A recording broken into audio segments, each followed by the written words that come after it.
સુરતના હજીરા વિસ્તારના દરિયા કિનારેથી પોલીસે 10 કિલોથી વધુ ચરસનો જથ્થો ઝડપી પાડ્યો હતો, જેની કિંમત 5 કરોડથી પણ વધુ છે. અગાઉ પણ આ દરિયા કિનારેથી ચરસ મળી આવ્યું હતું. ત્યારબાદ સ્થાનિક પોલીસ, મરીન પોલીસ તેમજ માછીમારોને સાથે રાખીને ડ્રોન સર્વેલન્સ દ્વારા સઘન ચેકિંગ હાથ ધરવામાં આવ્યું હતું. જે તપાસ દરમિયાન હજીરાના દરિયા કિનારા પરથી ઓસાર જેટીની બાજુમાં રિપ્લાયમેન્ટ એરિયાના દરિયા કિનારા પરથી બિનવારસી હાલતમાં ચરસના 7 પેકેટ મળી આવ્યા હતા. આ અંગે સુરત પોલીસ દ્વારા લોકોને અપીલ કરવામાં આવી હતી કે કોઈ પણ વ્યક્તિને આ પ્રકારની કોઈ પણ ચીજવસ્તુ મળે તો તાત્કાલિક સુરત પોલીસનો સંપર્ક કરવો. ગઈકાલે 15 ઓગસ્ટના દિવસે અને એના પહેલે બી અમુક દિવસ પહેલાં જો સુરત શહેરના દરિયાકાંઠા ઉપરથી લગભગ 3 કિલોથી વધુ માત્રામાં અફઘાની ચરસના પેકેટો 3 પેકેટ મળ્યા હતા, જેના લગભગ કિંમત જો 1.5 કરોડ જેટલા હતી.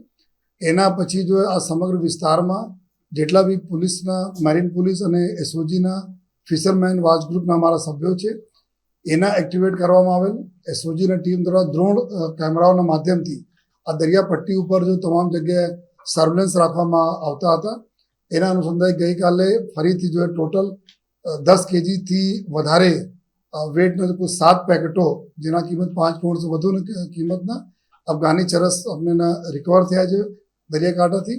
અને અત્યારે એના લઈને અમારા બાજુના બી જો દરિયાકાંઠા વિસ્તાર છે નવસારીમાં, ત્યાં બી અત્યારે જો રિકવરી થઈ છે.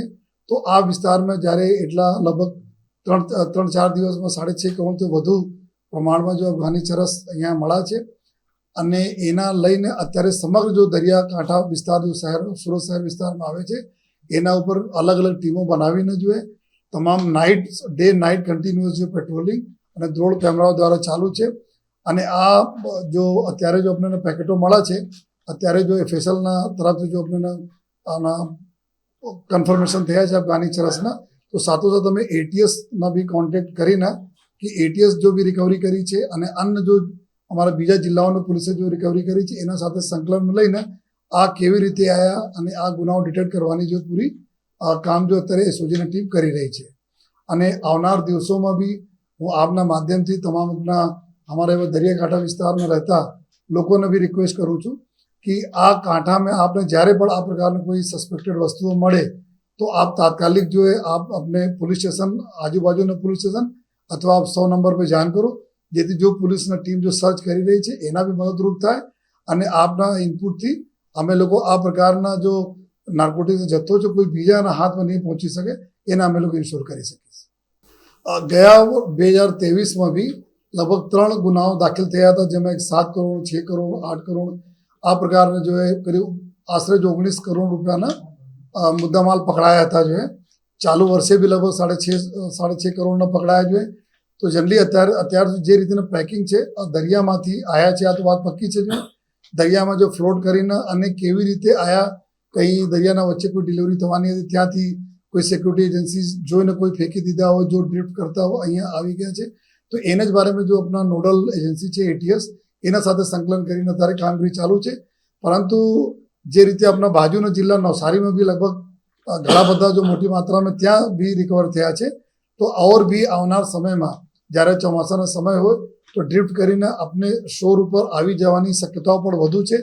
એના માટે અમે થોડા વધારે એલર્ટ બી છીએ. સાથોસાથ લોકો જ બી અપીલ કરીએ છીએ કોઈ ના મળે તો તાત્કાલિક પોલીસ જાણ કે ના કે પોતે રાખી લેજો.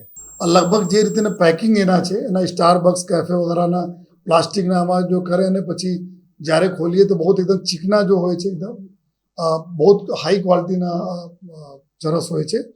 તો એના જો મળે છે અને ત્યાંથી જો અમે લોકો કોન્ટેક્ટ કર્યા ત્યારે આ જ પ્રકારના આ બી આપણા સેમ મતલબ લગભગ કન્સાઇનમેન્ટ મળી રહ્યા છે. અમે લોકો એફએસએલ અને જો બી એના ડિકોડ કરવા માટે કે અરબી ભાષા છે કે કઈ ભાષા છે જો એના અમે મોકલાય છીએ ત્યાં અત્યારે એફએસએલ, અને પ્લસ એમાં જો લેંગ્વેજ અમારા કન્વર્ટર હોય છે એના પાસે જોઈએ. પરંતુ અત્યાર પ્રાથમિક દૃષ્ટિએ એવા પક્કા છે આ બધા જો અફઘાની ઓરિજિનના જોઈએ આ ચરસ છે. જનરલી એક તો એવું થાય છે કે જ્યારે આ લોકો સ્મગલિંગ કરતા હોય, કોઈ એજન્સીઝ એના સર્ચ કરે તો દૂરથી જોઈને લાગે કે ભાઈ કોઈ કોફીના કોઈ પેકેટ છે જેના જો ઇમ્પોર્ટ એક્સપોર્ટ થઈ રહ્યા છે, એ એક એના હિસાબથી હોય છે. અને બીજા આ લોકો એના માટે વાપરે છે કે કોઈ પણ સંજોગોમાં એના અંદર પાણી જઈ નહીં શકે છે, તો વોટર ટાઇટ રહે એના માટે આ પ્રકારના આ લોકો જો કોથળીઓ યુઝ કરે છે એમાં સ્ટારબક્સ જો કેફીના જો પ્લાસ્ટિકના જો કોથળી છે એની ક્વોલિટી બહુ સારી છે અને અમે લોકો જોયા કે એના જ્યારે ફેસલના ટેસ્ટિંગ કરવા માટે ખોલા તો અંદર તક જો પાણી નહીં જઈ શકે આ પ્રકારના સરસ એના જો પેકેટ બનાવવામાં આવેલા છે. એના માટે આ લોકો એક તો બચવા માટે એ ઉપયોગ કરે દૂર સે બતાવી દે કે કૉફીની ડિલિવરી થઈ રહી છે અને સાથોસાથ જો એના પ્રોડક્શન માટે પણ.